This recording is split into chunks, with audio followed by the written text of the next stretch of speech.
Ингээд ихний мэдээ туулын урдны замын төслөөс улбаасан нийслэлийн удирдлагуудын маргаан ширүүсж эхэллээ. Ардчилсан намын зүгээс хотын дарга Нямбатарыг албан тушаалаас чөлөөлөх үзэж шалгуулах шаардлагыг тавиад байгаа бол иргэдийн урлагийн дарга асан баярын зүгээс хотод хэрэгжүүлж байгаа төслүүдийг бүгдийг нь шалгана гэлээ.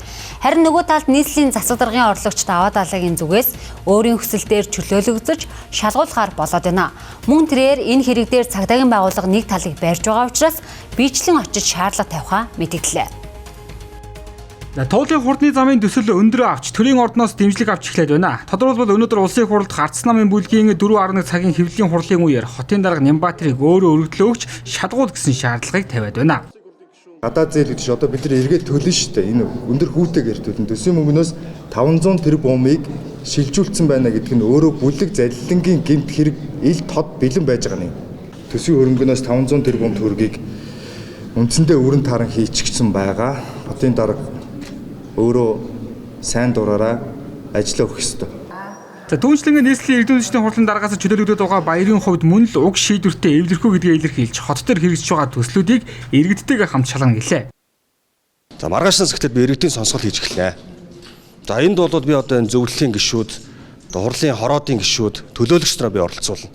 За энэ бол мега төслүүдийг иргэд юу гэж үзэж байгаа юм бэ гэдгийг нэг талдаа нөгөө талдаа энэ байгуулсан ажлын хэсгээр дамжуулж иргэдэд мега төслүүдэд үүсэж байгаа санхүүгийн бүх боломжуудыг бид нар нээлттэй болгож өгнө. За нөгөө талдаа нийслэлийн засаг дарга Нямбатарын зүгээс улсын хурлын гишүүн Лодо Самбуугийн мэдээллийг 2028 оны сонгуул өгдсөн улс төрсөн үйлдэл хэмээн захим хуудасаар мэдэгджээ.